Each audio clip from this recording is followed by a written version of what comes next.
government came, they put it on hold because they want to revise it for bigger amount. 30 కి వెళ్ళింది.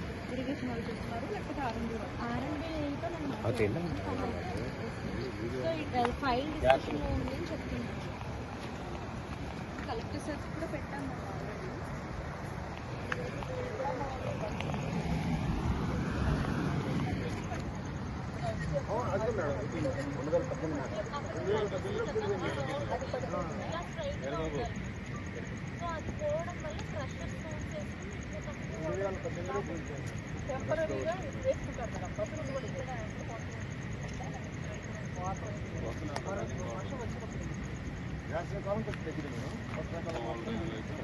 Blood వేస్తే మాత్రం మనం ఇక్కడ 6 అడుగులు మనం ఉన్న దగ్గర 6 అడుగులు రేపు తుఫాన్ వచ్చింది అనుకోండి, రేపు కనుక నా తుఫాన్ వచ్చింది అనుకోండి, మనం నించున్న దగ్గర కూడా రాలేము. మనం స్కూల్ పిల్లలు అసలు ఇబ్బంది రోడ్డు కొంచెం తగ్గింది.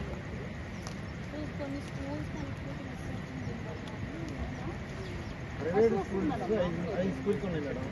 గవర్నమెంట్ కాలేజ్ ఉంది, గవర్నమెంట్ హై స్కూల్ ఉంది, 8 గ్రామాల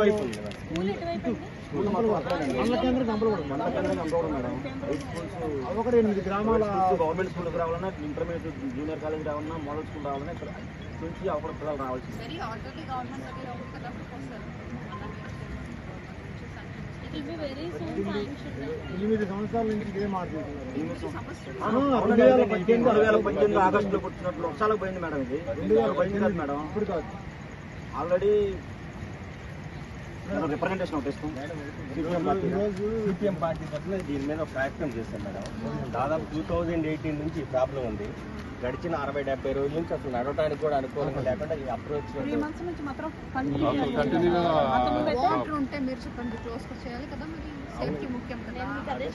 క్లోజ్ చేయడం కాదు మేడం. ఇది ఏదైతే మనం వేసిన అప్రోచ్ మన మల్లిపు రహదారి దానికి వేసిన బొంగలు చిన్న చిన్న బొంగలు వేసారు మేడం. చెన్నై అండి, ఈ బొంగలు రండి మేడం. ఈ పైప్స్ వలన వాటర్ పై నుంచి వచ్చేస్తుంది. ఆ పైపులు సాల్ట్ లేదు, అదే పెద్ద పైపులు వేసి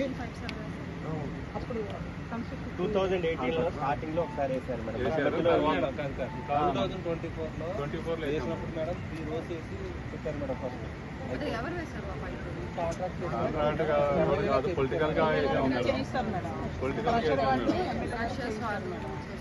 ఫస్ట్ వైసీపీ ప్రభుత్వంలో వెళ్ళిపోయింది మేడం. అప్పుడు వాళ్ళు కొంచెం ఏర్పాటు చేయాలి. ప్రభుత్వాలు మారుతున్నాయి, పార్టీలు మారుతున్నాయి, కానీ ఈ ప్రాంత ప్రజలు ఇబ్బందులు తీరట్లేదు. ఈ ప్రాంతంలో ఇక్కడ సిపిఎం వాళ్ళే నడవట్లేదు. వైసీపీ వాళ్ళు, కాంగ్రెస్ వాళ్ళు, టీడీపీ వాళ్ళు, పార్టీలకు సంబంధం లేని వాళ్ళు, ముఖ్యంగా స్కూల్ పిల్లలు బాగా ఇబ్బంది పడుతున్నారు. ఏటి అవతల దాదాపు 8 గ్రామాల ప్రజలు మండల కేంద్రమైన గంపలగూడెనికి రావాలంటే చుట్టూ 30 కిలోమీటర్లు ప్రయాణం చేసి రావాల్సి 3 కిలోమీటర్లు వైద్యానికి కానీ, తర్వాత రైతుల వ్యవసాయానికి కానీ, పిల్లల చదువులకు కానీ. అదేవిధంగా మేడం గంపలగూడెం ప్రాంతం యువతలో ఉన్న దాదాపు మిగతా విలేజెస్ మొత్తం ఉన్నాయి సార్. మండలంలో విలేజెస్ విజయవాడ వెళ్ళాలన్నా, రాజధానికి వెళ్ళాలన్నా, వైద్యానికి వెళ్ళాలన్నా, విద్యకి వెళ్ళాలన్నా, మన మైలవరం వెళ్ళాలన్నా చుట్టూ 30 కిలోమీటర్లు తిరిగి రావాల్సి వస్తుంది. 90 రోజుల నుంచి రాకపోకలు బంద్ అయిపోయినాయి మేడం. ఒక్క 2 రోజుల నుంచే మనుషులు నడుస్తున్నారు. 2 రోజులు కూడా ఇవాళ మేము కొంచెం స్టార్ట్ చేసాం.